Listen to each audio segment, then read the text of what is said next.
Hi guys, in today's video, I like to go through the top scam in Singapore and share ways on how to protect ourselves from losing our hard-earned money to scammers. In fact, I was always of the impression that it's usually the elderly that will fall victims to scams, but while I was doing my research, I came across this Straits Times article in February that more than 53% of scam victims were between the ages of 20 and 39 years old. I mean, that's really surprising lah, so let's not be complacent guys. Scammers are getting more and more creative and we have to understand their latest tactics so as not to fall victim. So guys, without further delay, let's just hit that like button and let's talk and explore how this scam works and how we can protect ourselves. The scam that I am talking about relates to online shopping and malware. In fact, this article was sent via WhatsApp to me by my mother. Just some context, my mom is always telling me, you have to be careful about online shopping, a lot of scammers out there. And I'm always telling her, hey, please keep up with the times. But when I read this article for the first time, I was shocked. So basically, this woman lost $44,000 buying fish. And this is after she clicked on a link to download a third-party app where the scammers then increase her credit card limits and siphon out her money. Well, I tell you guys, it seems like scammers nowadays are getting so high-tech lah. And if you were to read the article, I mean honestly, I can imagine myself falling prey to this as well. Basically, the woman was attracted by a deal that offered $10 grouper filet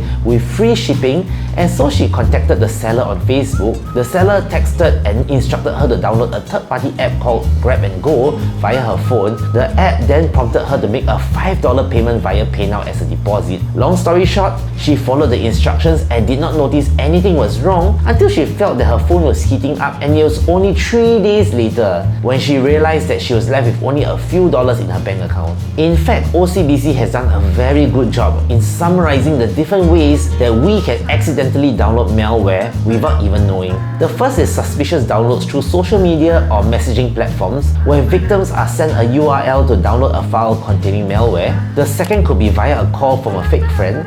So what these scammers will do is that they may attempt to contact us through calls or text messages, pretending to be a friend or acquaintance, but instead of asking for money directly, they will send malicious links on the pretext of seeking assistance for various errands like making reservations or purchasing items like furniture. These links will then lead victims to either download malware or lead them to phishing websites where they are then tricked into entering their bank details. The third one is via malicious QR codes. I personally find this to be a very ingenious scam. To understand this scam, it's good to share this article that I found on the Straits Times. So basically, this woman, she visited a bubble tea shop. She saw a sticker that was posted on its glass door encouraging its clients to do an online survey to get a free cup of milk tea. She did not suspect anything and scanned the QR code on the sticker and downloaded a third-party app on her Android phone to complete the survey, and that is when scammers took control of her device and moved $20,000 from her bank account. Just think about it, how many times do we see QR codes being used in shops for payments or to download menus from restaurants? It has been so embedded in my head that QR codes are safe that I will just blindly download and follow the instructions on the screen, especially if it is related to a shop that I'm purchasing something from. And you know, I really love a good deal, so when they say free bubble tea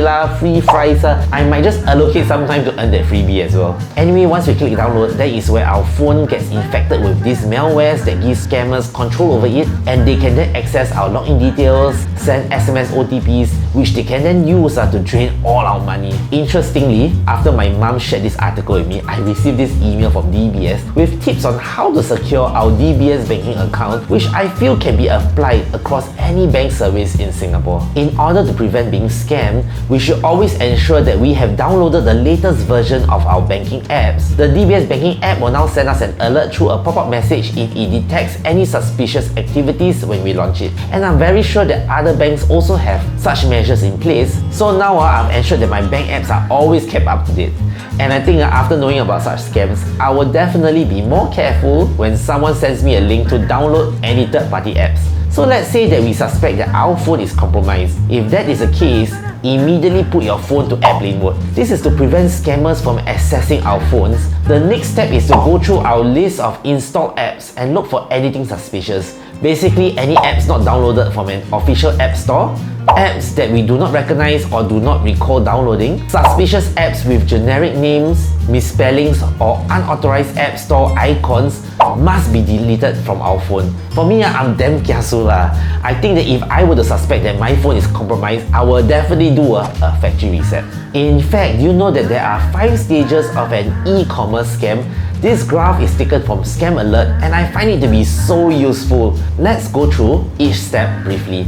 The first step is advertising. The most popular platforms used by scammers are Carousel, making up around 32%, Shopee, making up around 27%, and Facebook, making up around 18%. And the techniques used by scammers are either posting unbelievable deals, being relatable where they use likable usernames to relate to us, false truth where scammers generate false reviews to build up their own credibility, and legitimacy where scammers impersonate real companies to gain their victims' trust. The second will be grooming. Once a scammer has hooked his victim, that's where they go into action and start the next step of the scam, and that is grooming their victims. This can be done via fake offers where they lure their victims with perks to deal directly with them and off-platform, or they misrepresent their goods by showing proof of authenticity like warranty cards or receipts to convince their victims that the products are genuine. And to create a sense of urgency, they will pressure their victims to make a decision very fast with a limited time offer. The third step is dealing, and that is where they ask for payment. And to gain trust, they may then show receipts and tracking numbers. The fourth step is demanding. So I guess once they know that this person can be cheated, the scammers will then try to squeeze out as much money as possible by citing reasons such as taxes or insurance, or just instill fear in the victims by threatening to harass them and their family members. Lastly comes the realization where scammers realize that they have been scammed, where they either do not receive the product, are asked to pay more money, being blocked by the scammers, or just not receiving a refund on their incomplete purchase. In fact guys, I would encourage you to check scamalert.sg out. I know that everyone here is busy earning money, but you know that as of December 2022, 4,762 victims have been scammed, a total of $21.3 million to online purchasing scams. So guys, let's not lose that hard-earned money to someone who does not even deserve it lah. Anyway guys, my name is Darren, I'm from Singapore and I like to find ways to save, invest, and after today's video, I just want to protect my money as well. So do consider subscribing to my channel if my videos resonate with you, as every new subscriber just gives me the affirmation that hey, I'm doing something that's very useful and benefiting someone out there. And I'll see you in my video over here. See you!